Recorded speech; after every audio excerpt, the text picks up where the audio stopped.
So I had to get on and give my reaction. The New York Knicks have eliminated the Cleveland Cavaliers. All of the talk, all of the bluster, all of the experts. But I keep telling you, I keep telling all of you, we got to stop waiting for them to place their expectations, for them to place labels and tags on our team. We got to start doing it for ourselves. We are the ones that are the experts watching all 82 of them things. We're the ones who watch and ride and die for this team. We've watched them grow from the beginning, and we've watched them progress and go through the ups and downs and the arguments and the struggles and the strife, the near trades, the near misses, the who, woulda, coulda, shoulda. We watched them deal with all of that, having their names placed on the trading block, their names threatening. They're unsure of what they need to do with their families, not ready to settle into their new apartments or settle in with their new fiancés or whoever their partners are. We watch them, wrestle through that state of having the coach name on a chopping block to get to this point, to stick together and to get to this point, to eliminate all the outside noise and to get to this point. But only to understand that this wasn't the goal. The goal is greater. And the goal we're going to see, I've been calling since the summertime, is the chip, goddammit. Sheer brilliance Knicks. Let's talk about it. Victory. I just got another victory. Opposition say they sick of me. We turn their future to history. They try to hit me, they missing me. Ooh, they in the way. They getting stepped on back in the day. We who they slept on. You see my place. It's never. Listen. Everybody was surprised. I got family members who are Boston fans. I got family members who are Chicago fans. I don't got no family members who are Nets fans, thank God. But everybody was talking about it. Everybody was writing off the Knicks. And I was telling them, it was just like, oh, there's a possibility. You guys are going to go tit for that. I'm like, nah, son. Nah, you wildin'. We're going to win. It was like, oh, listen, man, I think this game is going to go 7. Nah, son, nah. Gentlemen's sweep. We going in 5. From the outset. Had my cousin who's a Bulls fan, but he's trying to remain balanced, fair and balanced. Had a cousin who's a Boston fan. He's trying to remain balanced. When I was talking my talk, he was just like, oh, all right. And give me that look like, yo, that's how you feel. That's how you feel. Nah, son, that's how I feel. I told my pops, I was just like, yo, we're looking at a chip this year. We're looking at a chip this year. I said there are only 2 things that intimidate me in terms of if we run up against them, it may be a problem. And that's Phoenix with KD and Booker, and that's Milwaukee with Giannis. And Milwaukee with Giannis is the only team in the East that I fear. Who want to see us? Who want to see us? We talked about the construction of this team. I talked about the team being a copycat league. The team being a copycat league, whereas when you win, how you framed and formulated your team is going to be copied across the league. And I noticed from the very beginning, the New York Knicks started framing their team similar to the teams in the 90s. You start off your team in team success for the playoffs with a center and a point guard. So when they finally acquired Jalen Brunson, I said Tom Thibodeau got his Derrick Rose. Not in terms of otherworldly superstar status, but don't get it twisted. Jalen Brunson is a superstar, and I've been calling that. Cat's been like, yo, calm down, Sheer. Yo, bring it down a notch, Sheer. It's so funny. Well, listen, if you continue to be duped by the media and listening to what their impressions are, then that's on you. Fool me once, shame on me. Fool me twice, shame.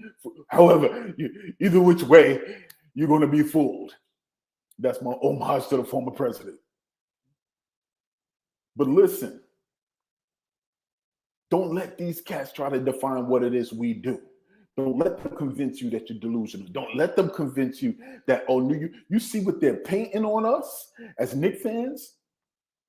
Oh, they acting like they want a chip. Yeah, you know what? We practicing. And practice makes improvement. We practicing what our reactions are going to be. That's called enjoying the journey. That's called not being afraid to root for your team. They want you to have PTSD. And I apologize if I'm using that out of sorts and there's people actually suffering through that. But in a sense, That's what New York Knicks fans have or have had in the past. They want you to rest in the insecurity, in uncertainty. They want you to be timid, like, should I root for my team? Oh, should I get excited until they get excited? Nah, that's not what we're doing. That's not New York. It's not what we do. We determine, we set the trends. That's why the Timberwolves tried to pull it.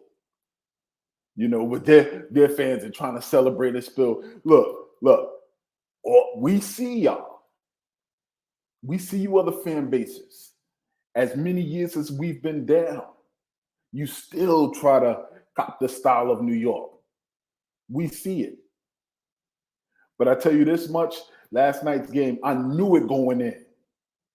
I knew the attitude, because the attitude of the leader on the floor is to not only, kill them, but to bury them. And to let his team know. And you can still see elements of the team, it was so good seeing Mitch and RJ at the podium.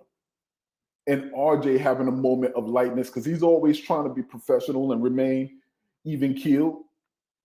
But when they asked RJ, they was just like, what do you think about your guy Mitch? 18 boards. And he went down to look at the sheet, and then Mitch pulled the sheet. He was just like, and 11 offensive rebounds. They talk about that trash talk that Jaron Allen was trying to put on. I just think we need to come out and punch him in the face. Oh, y'all feeling yourselves.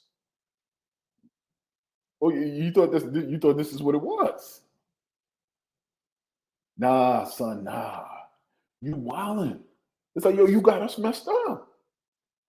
And I love the fact that Mitchell had enough confidence in himself and the confidence in the ability of his team to be able to say, you know what? Yo, what are you talking about? Yo, we got 2. We even got 3 here. The depth of this team. I heard a commentator say that, it's starters. The bench ain't really going to be a factor in the playoffs. When somebody tried to mention New York's depth, come on, baby. Shout out to Julius with his heart, trying to play through the injury, trying to play through the ankle injury. It's a luxury for us to bring a power forward off the bench who's young, who's plastic man, who we don't skip a beat, but you bring a different style of basketball to the game. It's a luxury to have that man with his talent, his ability, and his possibility and potential to go to another team. Not say a peep. Part of the team concept, you got a singular goal. Whatever your role may be, whenever you called upon, be ready. Just be ready. So I'm going to have a Knicks deli tonight, but I just wanted to get on and give my reaction. Enjoy all of the coverage. Enjoy the full scope of ESPN, about 26 experts going against the New York. Enjoy that. Watch that channel. Glue yourself to that channel and listen to him and haw over what their predictions are.